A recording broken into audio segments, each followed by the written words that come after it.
Okay, guys, show of hands. Who speaks Spanish here? Okay. Who speaks English? Okay. Yiddish? Can I for Yiddish? Spanglish. There we go, we have for Yiddish. Like this one. Lisa there. Okay. Well, first of all, thank you guys all for coming here. I'm super excited to be giving this chat, this workshop. I do a lot of these in Argentina. It's my first time doing one in the United States, so it's a big moment for me. My name is Jablonski. I'm from Argentina, from Buenos Aires, and I'm the founder of My Polish Passport, and Spanish Mi Pasaporte Polaco.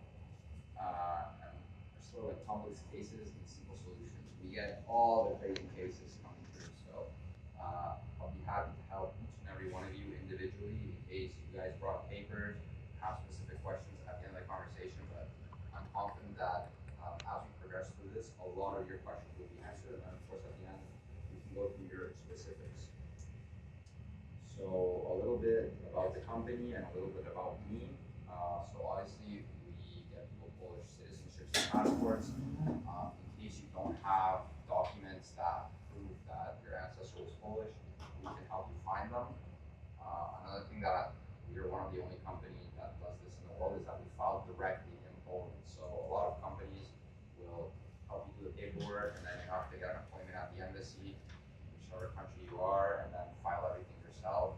That takes like 3, 4, 5 years. We do everything directly in Poland, and under a year you have your citizenship. We've got offices in Buenos Aires and directly in Warsaw, which is what allows us to do this. I have over 8 years of experience myself. I've been doing this since I was 18, and I've solved over 1,600 cases.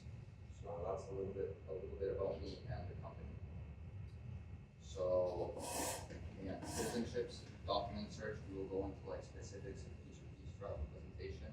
Document preparation, and then appointment at the embassy. This isn't to file the case. This is just once you already have your citizenship to get the red passport. So there's a difference between citizenship and passport. You first have to be a citizen of a country. One of the rights that being a citizen gives you is to have a passport, amongst a ton of other rights. So first citizenship, then passport. Okay, so what are the high-level requirements for obtaining Polish citizenship? So you have to confirm that you actually have a Polish ancestor. Once you do that, you need to have documents that prove that that ancestor was Polish. So even if your dad was Polish or your mom was Polish, but you can't prove that they were Polish, then it's hard to get the citizenship. And then thirdly, you have to demonstrate that that person, that your ancestor never lost citizenship before they transmitted it. Okay, right? Wherever you want. You have to prove that that ancestor did not lose citizenship before they transmitted it to the next generation. So if your mother was Polish, but they lost citizenship before giving it to you, it cuts off the bloodline. What would that mean? So there's a couple of ways that you can lose it. We're going to talk about it in a sec, but basically if somebody did the army before 1951, so if a man did, American Army, for example, or Army in Argentina, La Colimba, before 1951, it's tough to have the court give you citizenship. Or if maybe a woman naturalized before 1951, that also cuts off the bloodline. There's different ways to do it, but those are the two main ones. Men? Naturalized before. For men, it's different because men have their citizenship protected until they're 60 years old. So the only way that it's because they have a responsibility to the army. They could get called to the army. We're going to talk about it in depth in a sec, but basically if a man was born after 1901, then it doesn't matter at all if he naturalized. It literally doesn't matter when he naturalized, if he naturalized. Nobody cares. If he was born before 1901, then you have to see when he naturalized. If it was after 1951, doesn't matter. Same with women. Naturalization after 1951 doesn't matter. Naturalization before 1951 for a man born before 1901, then you have to start doing some math and see when their child would become an adult, and then you have to go into the Polish military law, do some quick calculations, and see if that person is apt to transfer But in all my 8 years of doing this, men born before 1901, that naturalized before 1951, that lost citizenship, are far and few between. So I'm not too worried about those cases. Okay, so the important stuff, like, what does this Polish passport give you? Like, why are we doing all this? Like, what is this for? Because it's like a huge, like, time investment. You have to find papers, you have to do paperwork. What's the point of this? So first of all, freedom of movement and traveling without borders. The Polish passport right now, according to the Henley Index, is ranked number 7 in the world. So out of all the 194 countries, Polish passport is number 7. Okay, it's ahead of the US passport. That's how strong it is. Hope this doesn't belong to all the bugs. Okay. I don't have They want it, they're buzzing. They're like, we want to be Polish too. So freedom of movement and traveling without borders. I don't know if you guys have heard of Schengen. Have you guys heard of Schengen? Schengen area, yeah. So Schengen is like an area in Europe where you can travel without visas. There's no border control. Like you don't even need a driver's license. You just like cross the border. So you can move freely between all those countries. You can move freely between like all of European countries. You can move freely between 188 countries without visa. That's literally all the countries in the world you would want to. You don't need a visa. I mean, what's not included? Like Africa, like who wants to go there anyway, But like countries, like serious countries, they're all included.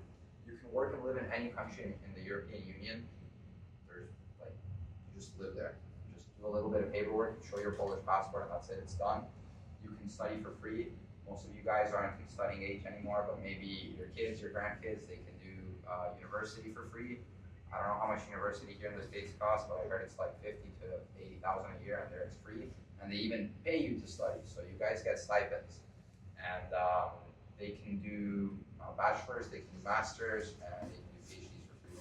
Like I studied in the University of Warsaw for free, so it's super like this pays for itself. And there's also Erasmus, which isn't on here, but Erasmus is an exchange program. So once they're in a local university, they can do exchanges for 6 months or for a year into a different country in the European Union or even abroad. And they also get free money from the government to like study. They basically get paid to study instead of paying. There's access to free healthcare, and it's world-class healthcare. Some of the best hospitals in the world, you can access them for free as long as you have a European passport. If you're under 26, you don't even need to do anything. If you're above 26, then you have to contribute to like Social Security, but even a minimum thing. And if you guys are retired, then also like you get it for free. If you're working age, you best contribute a little something, but if you're not on working age, it's completely free healthcare.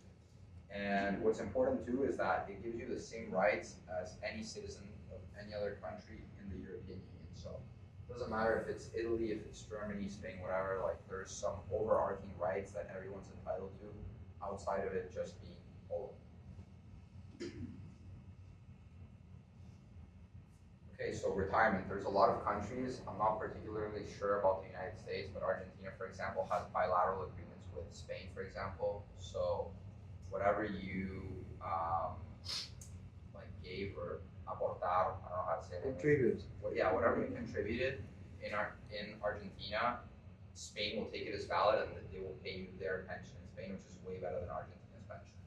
I'd have to check the bilateral agreements between other European countries and the United States. If you guys are interested in moving to a particular country in Europe, let me know. I'll be happy to look it up for you and tell you if there's a bilateral agreement and what that agreement is. And also, you can just live in Europe and like with your own retirement from the United States. It's super cheap there. Like Europe is, compared to Miami, it's like free. Miami's super expensive. You have consular protection, so if anything happens, if you have any problem at all, you can go to the Polish embassy in whatever country you're in. They will help you. And even if there's no Polish embassy, then you can go to any other European Union member embassy, and they are obliged to help you. So it's not just Poland, it's all of Europe. You guys have to understand that when you become a citizen of Poland, you are becoming a citizen of Europe. You can also hold public office. I have a lot of clients that get this because they studied international relations or they studied politics or whatever, and they want to work in NATO or they want to work in the UN or in other like governmental bodies, and they absolutely need a European citizenship to do it. And with this, they able to get their dream job basically. And you can practice your profession. There's a lot of professions that don't need to be revalidated. There are some that do. There are some that have agreements with certain countries where you don't need to revalidate them. And Europe, depending on the country, they have high-paying salaries and they're very in-demand jobs there that a lot of people have. I mean, there's a lot of immigration from South America, and there's even a lot of immigration from the United States. Every time I'm in Europe, I go to Poland twice a year, and there's more and more Americans going to Europe to study, to work, and to live. Okay, so the interesting part, history. Who here likes history?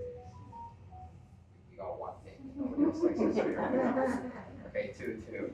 I'm gonna try and make this quick, but it's very important for what's to come that you guys understand this, because there were a lot of border changes, and because it's important you guys get a context for the law and how everything works.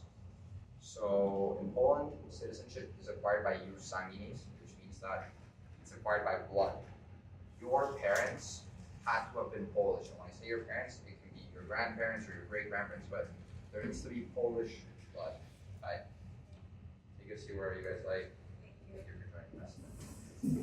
So it's by blood, which is different to the United States, which, if you're born here, then you're automatically granted American citizenship. There, I don't know, some people from China go and they have a baby there, that baby's not recognized as Polish.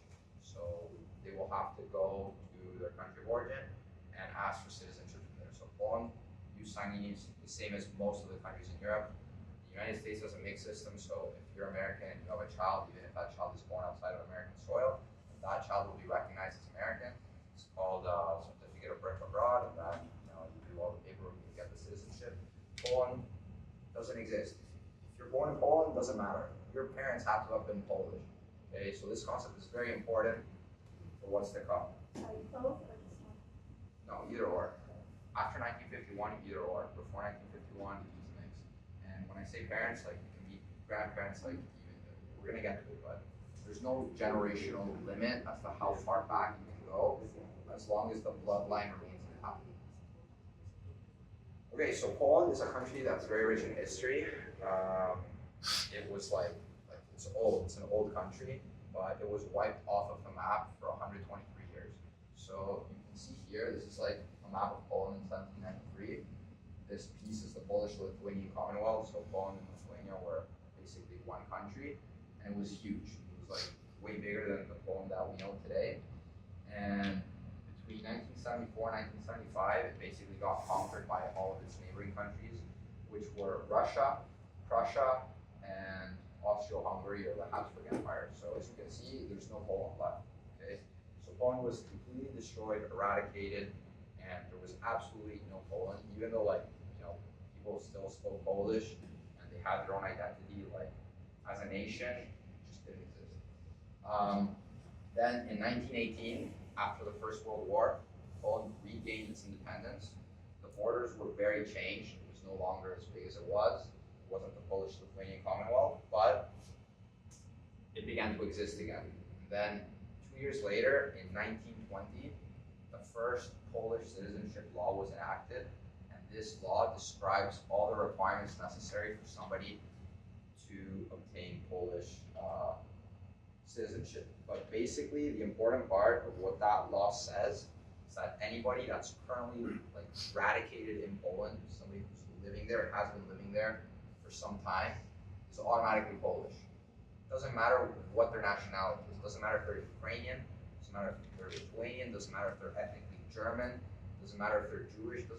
They don't care. If you're living in our territory, you're now Polish, whether you like it or not. Okay. So what's important to note is that citizenship is not the same as nationality. Like I just said, it doesn't matter what ethnicity people were.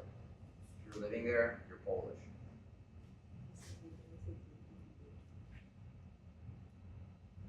Okay, so this is a very... They're Polish, but if they leave, they're not Polish anymore.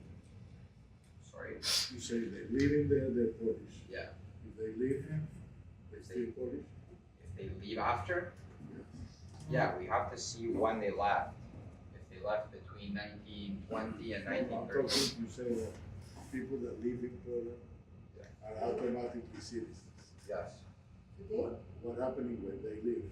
Well, if they still retain their citizenship, if they didn't lose it from naturalization or doing the army or whatever, then they are still Polish. So this is a map of what Poland, like, this shows the different eras of Poland. So the most important one is this green one that shows Poland from 1918 to 1938. It's this green stuff. It's huge. As you guys can see, it has all of Western Belarus, all of Western Ukraine. So from Minsk to the west, it was all Poland.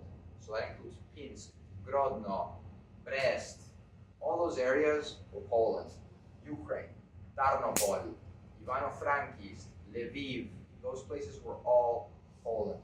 And then of course, like, you know, the Poland we know today, and then these other maps are territories that were annexed from Germany post-1945, but most people emigrated pre-Shoah, so it doesn't matter.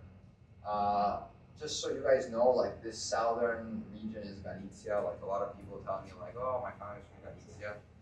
Galicianos, if you don't have papers, it's important to know which shtetl they were from because it's a huge area, Galicia. But this map is super important because if you don't have papers, then you might have to search in what is now Western Ukraine or Western Belarus, or even southern Lithuania. Anything that was south of Vilna, which is today the capital of Lithuania, used to be Poland.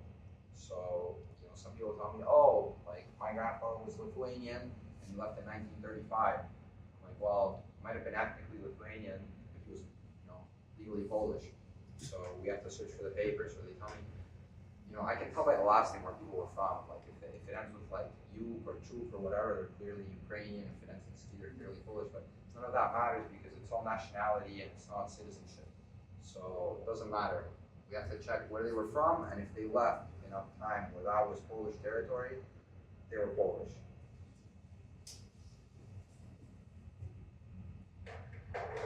Okay, this is the heart of the matter on how to know if you guys qualify or not for Polish citizenship. If we get through this flow chart, we will know if you're Polish or not. And this is a very boiled down version of the flow chart. I'm gonna go point by point, and then I'm gonna give, like, my personal way. Like, I'm Polish from, like, everybody. Like, all 8 of my great grandparents, all 16 of my great great grandparents, they're all Polish. We're just gonna do one, and it's gonna, like, tie it in together. Do you want me to, like, zoom in maybe?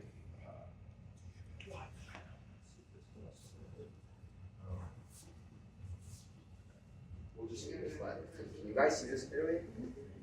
Not just the front row people. Okay. Well, we'll go through it. So, number one, you have a Polish ancestor. I mean, if you don't have a Polish ancestor, you're in the wrong chat. I don't know. Maybe there's like a Sephardic one now. Assuming that we have a Polish ancestor, we need to know when they emigrated Poland. Did they leave before 1920 or did they leave after 1920? If they left before 1920, even though they were ethnically Polish Jews or Polish, it doesn't mean they were legally Polish, okay? So they have to have left after 1920 for Poland to have legally granted them citizenship and for them to have been Polish. If your particular case, your family left before 1920, come talk to me after the chat and I'll tell you what legal structure we can prepare for there to be a chance for you to get citizenship. But most people, I'm assuming they left after 1920. Once we've established that, we have to check the gender of the person. Was it a man or was it a woman? Because different laws apply according to gender. Let's assume that it was a woman. You have to check whether she was married or not before 1951. Marriage sometimes matters. You have to check the nationality of the person that your grandmother, great-grandmother, or mother married. You have to see if that person was also Polish, if they were from Argentina, if they were from the US, or whatever. The important part of this is to see if the country that she married a man from automatically grants citizenship via marriage. So Italy, for example, if your grandmother married an Italian man, Italy automatically granted citizenship to women who married Italian men. So she would have lost her Polish citizenship if she married Italian. Same with a German. Like most European countries, if you marry a European in that country before 1951, you automatically get that man's citizenship. And back then, there was no such thing as dual nationality like there is today. She would have lost her citizenship. Argentina, for example, doesn't automatically grant citizenship for marriage, so if she married an Argentine, it doesn't matter. As far as I'm concerned, the US also doesn't automatically grant citizenship, so if she married an American, it doesn't matter either. So once that's out of the way, we have to see when she had her children. Was it before 1951 or after 1951? If it was before 1951 and she was married, unfortunately, she does not transmit citizenship because citizenship is only transmitted through the man before 1951, unless she wasn't married. If she wasn't married, then she can transmit citizenship. But you have to see if the child was born in wedlock or not. So there are some cases that come to me, and it's a couple of brothers, and one brother is born in 1949 and one is born in 1955. The brother born in 1949 from a Polish mother does not qualify. The brother born in 1955 does. So it's important to check the dates, and of course I'll look at everything for you before we move forward with the case. And the last thing we have to check with women is whether she naturalized or not. If she didn't naturalize, there's no problem. If she naturalized, you have to check the date. Was it before or after 1951? If it was before, you have to check if she already had, her kids were already adults. Most of the time they weren't, because it would mean that she would have had to have been a single mother that had kids very young and also naturalized. So it's usually not a typical case. So mainly if a woman naturalized before 1951, the bloodline gets cut and we can no longer pursue the citizenship. For men, it's a little bit different. Men transmit citizenship always. Women transmit citizenship only after 1951. So there's two major laws for Poland. 1920, the one that grants you citizenship, and 1951, the one that expands the right to citizenship and basically gives it to women and allows dual or triple or quadruple citizenship. If it's a man, you also have to check if he emigrated pre or post 1920. That doesn't matter, regarding the gender.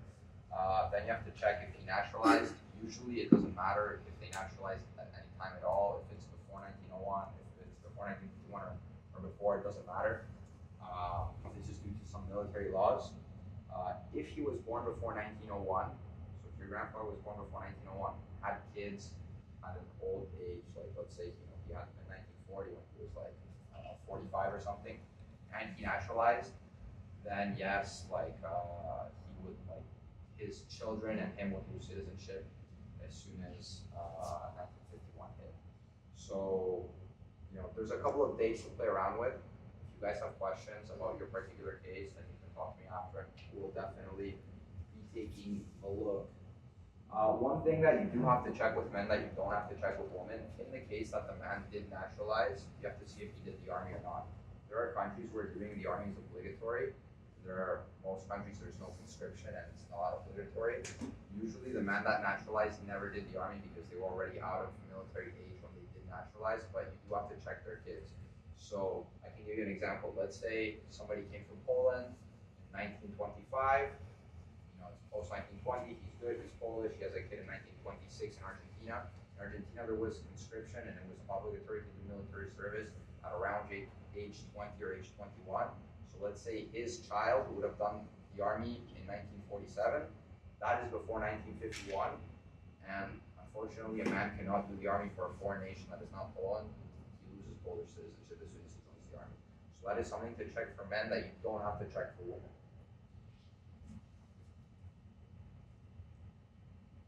Okay, so I already gave all this explanation in the first slide. It's just detailed of how this flowchart works.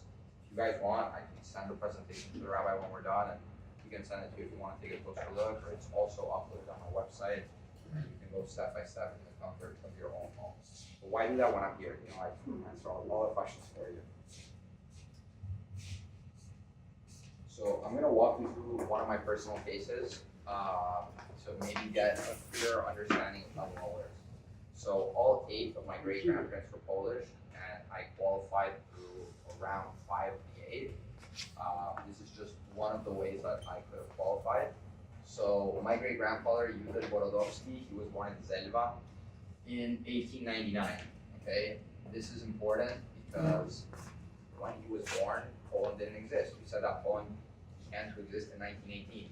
So when he was born, he was actually a Russian citizen. He was Russian. Okay, and also note the date that he was born was before 1901, which is the cutoff date for the men naturalizing and all that stuff. So he was born a Russian citizen. Okay. In 1920, he was 21 years old and he was still living in Zelva. And Zelva became part of Polish territory. And he obtained Polish citizenship, whether he liked it or not. He was living there, you're Polish. He had even done the army for the Tsar, okay? Like, that's how Russian, they were obligated to do the army. He did the army for the Tsar before Poland existed. After that, he became Polish by force. So he left Zelva, he left Poland with a Polish passport, emigrated to Argentina, met my great-grandmother, Rebecca Beckerstein. They were both from Zelva. They met in Argentina. They married in 1930. In 1934, my grandmother was born, and she was also a Polish citizen. The only one that transmits Polish citizenship to her was her father, because she was born from a wedded couple before 1951. So she's a Polish citizenship from her father, not her mother. My great-grandfather, he never naturalized in Argentina. If he had naturalized in Argentina, we would have to see when he did it, if it was before 1951, if it was after 1951, because he was born before 1901. But since he never naturalized, doesn't matter.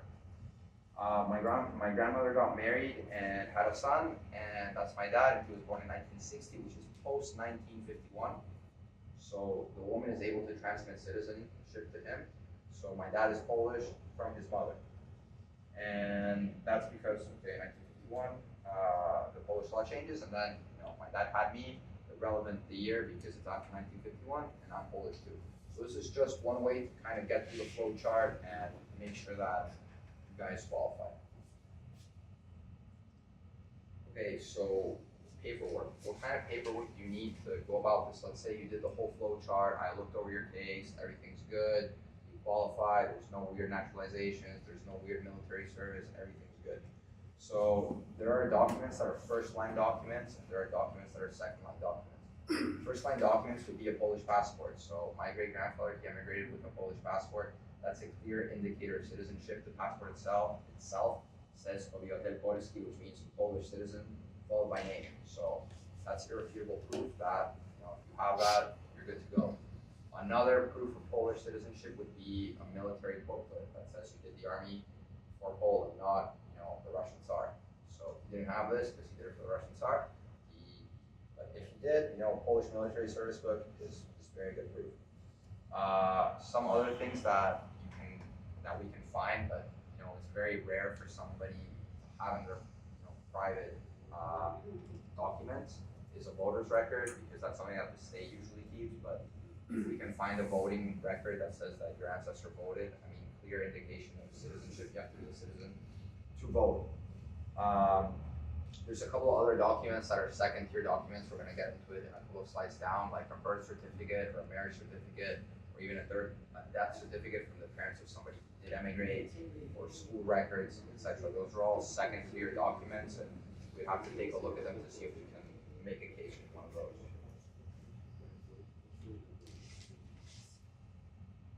Okay, so let's say you don't have any of the first-tier documents, but of course you qualify. If you don't qualify, there's nothing we can do. We can look for the documents. Most people don't have the necessary documents to move forward with an application.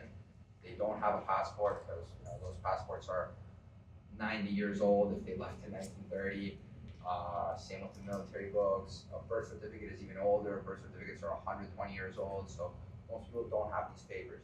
We can definitely help you find them. We do searches in Poland and all of the ex-Polish territories, which we had mentioned were Ukraine, Belarus, and Lithuania. We have great staff. They have over 20 years of experience. Some of them have PhDs in history or genealogy, and a lot of them worked at state archives, so they know exactly where everything is stored. And we'll be looking for the following. Of course, the first-tier documents such as passport, military book, voters registration. We can also look for census records. There were some list of just Jewish censuses, like who are the Jews in this city. Immigration records. A lot of times, you don't have a physical passport, but the state still keeps who had applied for a passport and who got accepted or denied. Repatriation records. Some people left Poland, fleeing the war. They went east towards Russia, the USSR, and then they moved back. They repatriated before they immigrated to the United States. So we can can look for those things as well. We can look for property records. If you guys know where your family lived and if they had like property or land, you can try and look for that stuff as well. School records.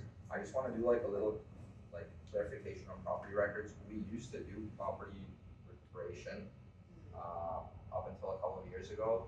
And a couple of years ago, there was a new law, maybe some of you guys heard, but basically cases that are over 30 years old, where the expropriation happened, they got completely dismissed. So at some point, I do think and also hope that they will reinstate the ability to make claims for land.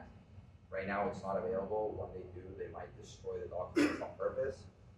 It would not be a bad idea to have everything ready now for when they reopen this. There's like a lot of pressure from the European Union, from Israel, and from the States as well regarding this. So it's just something to consider. But right now, property retrieval cases are closed. Okay, the fun stuff costs. Like, how much is this all going to cost? Let's say you qualify. Let's say you have all the papers, or you don't, but it's something you want to do. So let's say we have to search for the papers. It's approximately $3,100. This is like the cheapest it's ever going to be because I'm just starting in the U.S. market in Argentina. It's the same as it costs in Argentina, basically. And of course, the American market is going to be more expensive. Citizenships are also $3,100. This includes absolutely everything. So all the translations from English to Polish. It includes all the paperwork, which per person is 20 pages approximately of legal work that I have to file with the Polish courts. It includes sending to and from Poland, my fees, and basically encompasses everything. The only thing you guys have to do is basically give me your own documents and like American or wherever your ancestors were from. It's nothing Polish. How long does it take? Searches, depending on what country it's currently in. It's not the same if it's Poland or if it's Ukraine. As you guys know, Ukraine is in war right now. We still do searches there, but they might take a little longer. So calculate around 6 to 8 months for searches. Searches can still be done regardless of the war. Same with Belarus. And citizenship, so 1 year from the time that we file in the Polish court. So you will file, for those of you guys that came late, we will file directly in the Polish court. You don't have to go to the embassy here. You don't have to book an appointment. You don't have to talk in Polish to anybody. We'll file that directly for you, and it's 1 year from the day we file. Previous to that, there's a whole myriad of paperwork to do, which takes me 4 months, and whatever it takes you guys to provide the necessary work so that I can move forward with the case. Generally speaking, a case from start to finish, we're looking at 1.5 years, and if we have to do a search, we're looking at 2 years. Those are the basic timelines. As for payments, for citizenships, they're made in 3 different phases. So 1/3 to start, 1/3 when the case is like ready to be sent to Poland, and 1 case when I give you guys the citizenship. And for searches, you guys would pay it if you want in 3 installments. So just 3 monthly installments for the search. So that is the presentation, guys. If you have any general questions, you can ask like for the group. If you had like questions with the laws or whatever, you can ask for the group. And then if you guys have specific questions about your days, and you guys want to make like a little lineup, I will tend to you personally and answer your specific questions. And if you guys brought paperwork that you want me to see, like Polish passport or a Polish ID card or a Polish birth certificate, happy to take a look at those as well. If we have Polish passports that are not from the EU and they're expired, can we get them? Yes and no. Like there was, what year are they from? 2001. Okay, so this is just generic, I'll tell everyone. Basically, before Poland joined the European Union, nobody cared to be Polish. Like it was just a country that wasn't good. Like nobody wanted to be Polish. So basically they were handing out passports left, right, and center. There was no legal requirements for it. You just went, kind of had a Polish last name. They would just give it to you. Maybe you had a birth certificate, and it was enough. Nowadays, you need 2 things to get a Polish passport. You need a Polish birth certificate. If you have the old version, it's green. The new version is blue/gray and red. So you need that. That is what gives you the PESEL, which is like a Polish social security number. And then you need a decyzja, which This is not the person. No, that looks like a decisio to me. From far. Yeah, this is good. This is it. They should renew because Renew immediately, just like you that. have the second paper image. Please. You have a green one or a blue one? Okay, well, I'll help you get that one. You need two, but this is the most difficult one, so at least you have that one. So you need, everybody needs two papers for a passport. They need this first, and like both are included in what I just mentioned. So one is a transcription of your birth certificate, which we take your US birth certificate or wherever you were born, and we just like give it to the Polish Civil Registry. And another thing is that decyzia, that is a court order that says that you are Polish from the day you were born. That is why it is called confirmation of Polish citizenship. Okay, it's not, they're not giving it to you. It's not like saying, okay, you're Polish from now on. You're always Polish. You're just confirming it. Okay.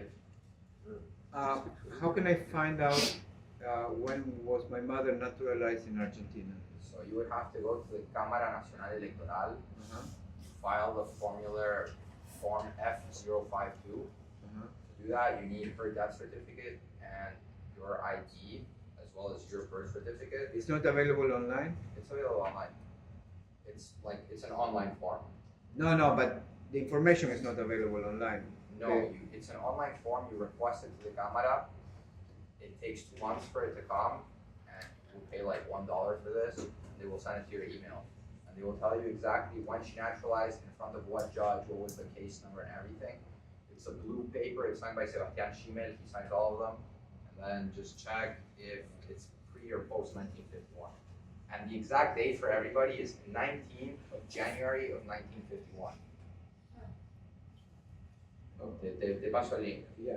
And the other thing is, my mother had a name in Poland. She was born in Poland, but then she had a Spanish name in What was her Argentina. name in Poland? What's her name in Argentina?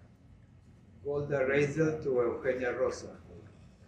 Okay, well, Raisin and Rosa's fine, but Golda should have been Golda, you know? Is there, do you have paperwork that shows why she changed? No. So is that a legal transaction in Argentina to change the name, or she just declared the name? It's both. So when she showed up to immigration, they probably. She was 2 years old, so. Okay. Look, we have to check. The Okay. Raisa to Rosa, like, is fine, but Eugenia to Golda is like. Okay, where that came from. Okay. My grandfather did something similar, but I don't know if he officially legally changed his name in Argentina. He also immigrated to Argentina. We have to check what the paperwork says, like his Polish documents versus what they say in the Argentine documents. So if it's a similar name, like there are names that are just accepted, by the way, like, you know, everyone who's like Hersh is just Isharabo. No, he was hurt scared, and he became ambiguous. Okay, this works, yeah, it's fine. Yeah, it works, it's not a problem. It's just like a commonly like known one, it's just accepted. There are other ones that are also like known, but not common, like Wawrzyniec, Lorenzo. But we'll check your particular case. Poland is not very picky about name changes. There are other citizenships like Italian, which are super strict. In Argentina, you don't really need to rectify, or in Poland, you don't really need to rectify papers, but we'll check your case and we'll tell you, look, in this case it's fine, this case it's stuff. Any other like open questions? If I have a dual citizenship, can I have third one or they have limits? I have 4, so I So they don't have no limits in Poland, no limits. because in Austria you can only have one. Which ones do you have? Israel and Belgium. Yeah, I don't know about Belgium. Israel is fine. I have Argentina, I have US, I have Canada, I have Poland, it's fine. And I'm working on 2 more, I like to collect these. My father's last name was, not only was his first name, but then when we went into urban, his last name was 13 letters long. And I have no documentation on it, and it was changed when he got here. So what? It was Mitchell. What was the name? Mitchell. I think it's fine. I don't think it's a He big deal. was from, Sacalatupsk in Crestwood. That's where my great grandfather Yosef was from. I was there. And when my father went to get a passport in the 70s, Yeah. because he was naturalized under his mother's, they couldn't find him in the US. So he had to go through months and months with DC.